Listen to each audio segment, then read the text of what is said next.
So Molly, tell me, how did you get into property? I've always just been a bit obsessed with houses, to be honest. And after I graduated, I knew I wanted to do something within the property industry, wasn't exactly sure what. And I was browsing Rightmove and Zoopla every day. I knew all the properties for sale in a certain area. And one of my friends gave me a nudge that probably I should go into a estate agency. And what did you study then? Business management with accountancy. I didn't know what to study. I actually wanted to be an architect when I was... What put you off being an architect? I didn't want to go and study for 7 years. Oh, it is 7 years. Yeah, Isn't it? it was It's a long time. Yeah, it was. That's a lot of debt. Yeah, it's a lot of debt. I was quite a lazy 16, 17-year-old, so I decided to go and get my degree the quickest way possible. How did you get your first job in agency? Just applying through various different agents, and actually weirdly ended up being interviewed by somebody in HR at a company who happened to go to an old school of mine up in Shropshire somewhere, which was quite rogue. So did that help or hinder? I think it helped. So they gave you the job, obviously. I got the job, yes. Okay. And so your first job then wasn't in London, in agency? No, it was. First job, yes, first job was in okay. Islington. Okay. So I was there for 2 years. Oh, North London, and now you work in Fulham, so Yes. you've come south. Yeah. Tell me about your most memorable sale in your career. I think that it was probably my first one. I think everyone's first one probably sticks. But for me, it was a big step in the sort of my position of where I was, and I took it from bringing it on the market, doing all the viewings, getting the offer, securing it. And I remember that the vendor at the end said that I treated it as if it had been my own property and loved that she could just trust that it was completely in my hands, and it just really stuck with me. And that's what I've then continued to try to do with every Spent your sale. whole career trying to replicate it. Yeah, exactly. No, that's good. And in terms of, if you were to look back at your younger self and give yourself advice, or anyone looking to get into property now, what advice would you give them?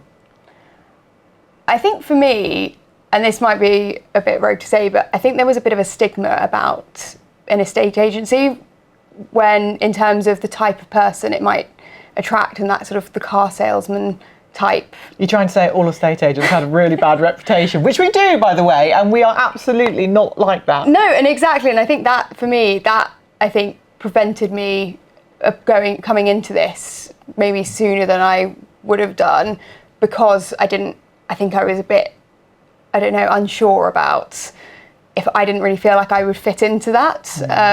But then it's like people have created a narrative of what an estate agent is, and I think in our line of work, and certainly in this business, that couldn't be further from the truth. I literally don't know anybody that has that stereotypical kind of Jack the Lad that I was worried about being involved with. So what do you think makes you successful in your role today? Listening.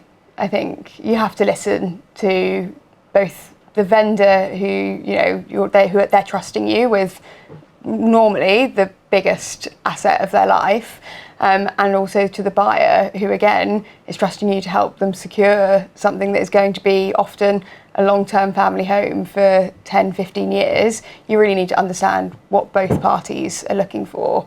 And I think if you don't do that, you're never going to be successful.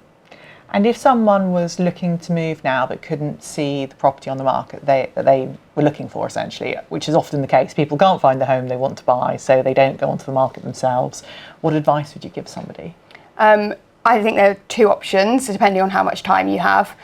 One is going around and registering as a buyer with every agent in the area so that you at least get the first look. And the second one is to employ a buying agent.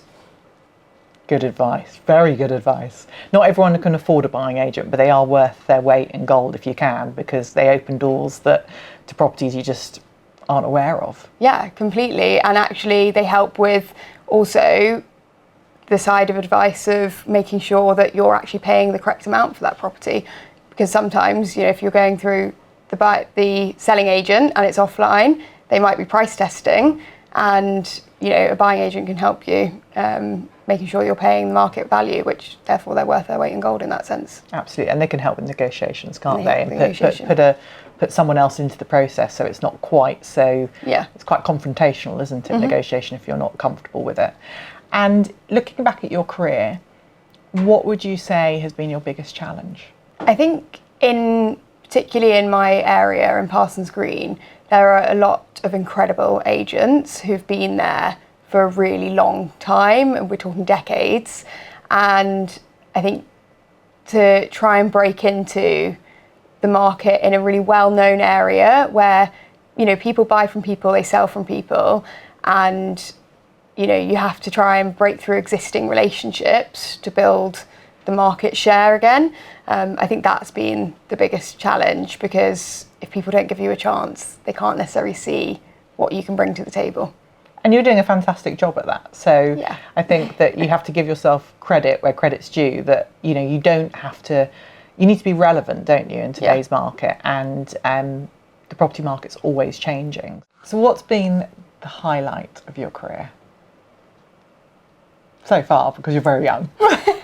One of the highlights, there's quite a few to choose from. One of my highlights has probably been helping one of my best friends buy her first flat. It just means so much when you can take all your experience and knowledge and help somebody, that you care about in their own lives. Yeah, absolutely. I think the thing is, generally agents like helping other people. So whenever you can do that on a personal level, that's always even more rewarding, isn't it? Yeah. So what negotiation advice did you give to your friend?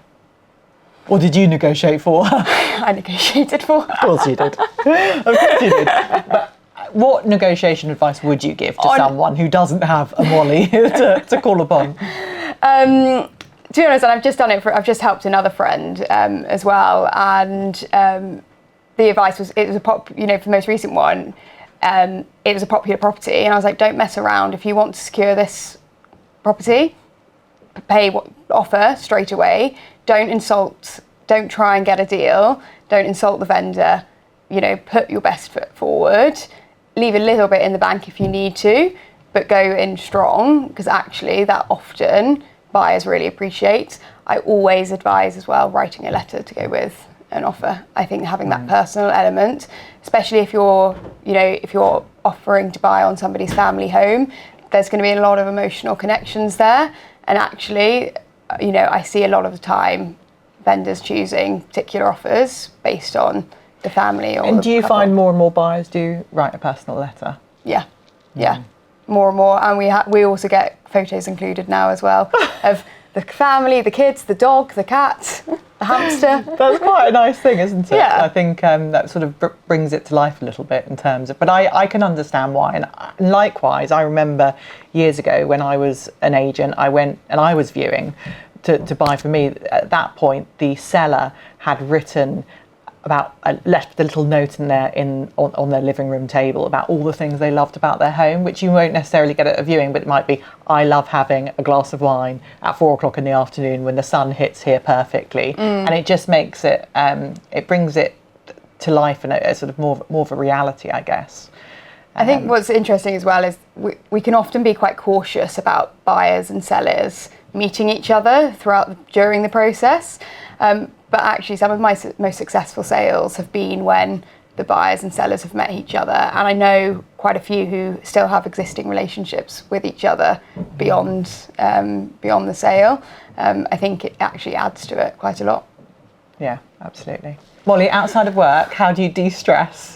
Or do you just live and breathe the property market? I live and breathe property. I like walking. I do enjoy hiking. Past properties. Yeah, past properties. There aren't many in the Himalayas. but I'd enjoy hiking. I went to Everest Base Camp a few years ago, which was pretty incredible. That's amazing. Thank you.